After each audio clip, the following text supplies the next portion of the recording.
Jigs Reviews. I thought bugger it while I'm here. I might as well do the last one. Let's get these reviews cracking, shall we? Let's get as many videos on the channel as possible. So you're so pissed off with my face.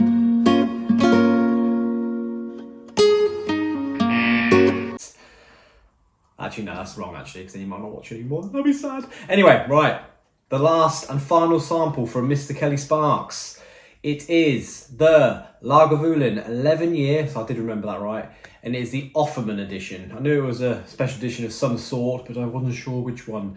Oh, he hasn't, on all of them he's wrote the ABV on it, but he hasn't on this one, so I'm after, I'll write it in somewhere. I'll have to Google that. Shit, I didn't realise I was on there. There you go.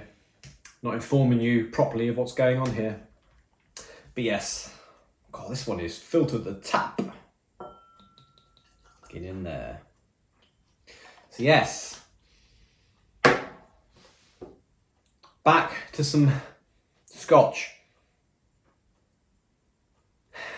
Some Islay, me fave. So yeah, it's an 11-year-old. Quite a light goldeny colour. It's got some right funny noises. Some quite slow running legs going on there. It's a long distance runner. Just take it slowly. Let's get my nose in then.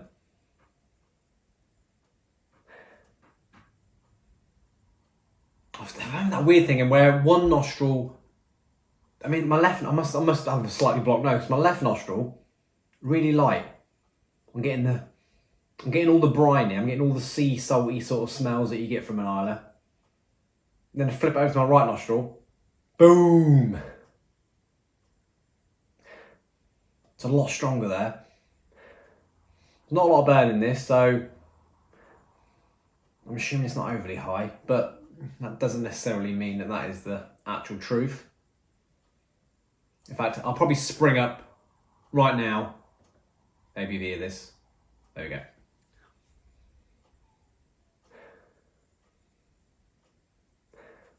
So, this smells delicious, by the way, but I'm not getting as many notes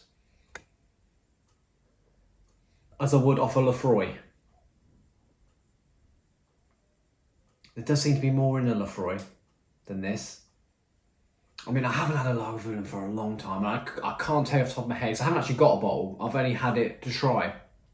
I couldn't actually tell you which one it was.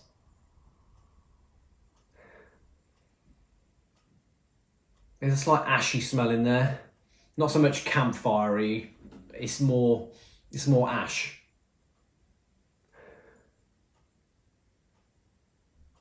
Very light citrus notes. More of a very light lemon.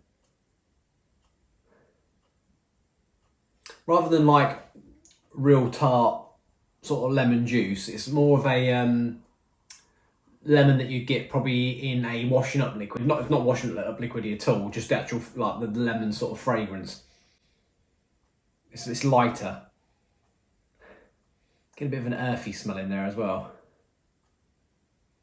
Sort of earthy, soily kind of smell. Yeah, let's try her out.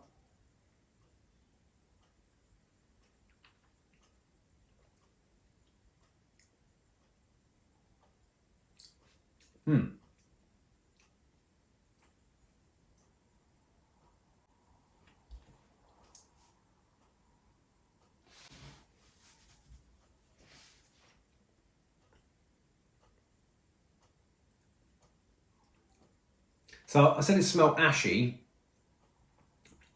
but it tastes smoky. It's a lot more campfirey in the palate than what it was on the nose.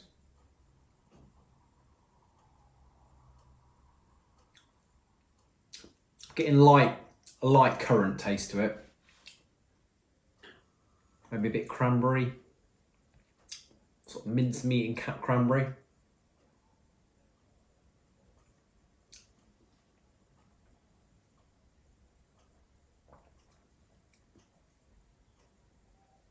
Don't get me wrong, this is tasty, but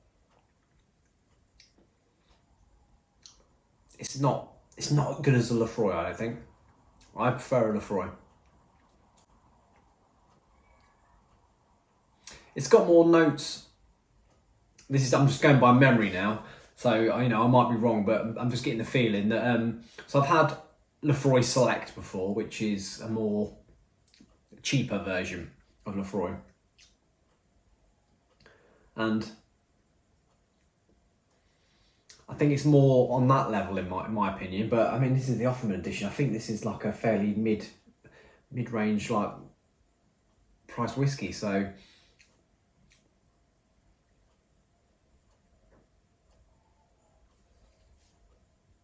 Even the Ardbeg Wee Beastie, which is only 5 years, I feel that's got a bit more going on than this as well. It is good. I do like it. But I've had other Islers, which aren't as old as this, which I feel have got more taste in the profile to it.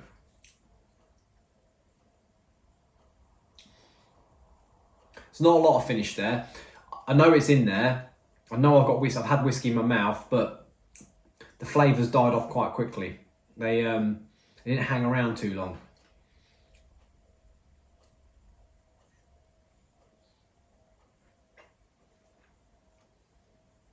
I'm trying to work out if I can pick anything else off in the taste, but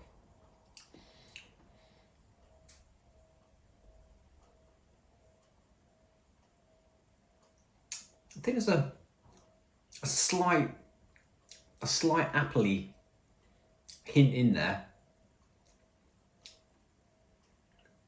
Well, it's a slight appley in there.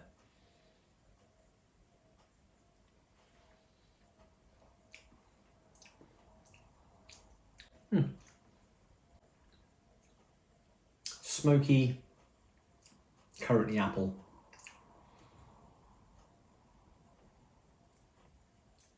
Not getting much sea salty kind of briny taste going on really. That's mostly in the nose. But yeah, I'm glad I tried it. It's nice to try lots of different things, and it's good. It's fucking good getting a sample. It's lovely that people send you samples anyway. Thanks again, Kelly. But it's a good if you can get that, especially obviously. I suppose you get it for free. I send him some stuff. It sort of works out in the end. So you're not winning, you're not losing out on anything. It is a win-win, and it's a good way to know, like, do I want to buy this bottle? If you can get samples or you can try little samples, sometimes you might want to throw out 60, 80, £100 or whatever on a bottle of drink and be a risk. If you're a big fan of a certain distillery, 9 times out of 10, you're probably going to buy it and you know what you're going to get to a certain extent, and you're going to enjoy it because you're a big lover of that particular whiskey. But when you're trying something new, it is nice to have a sample to see if it's worth spending your money on.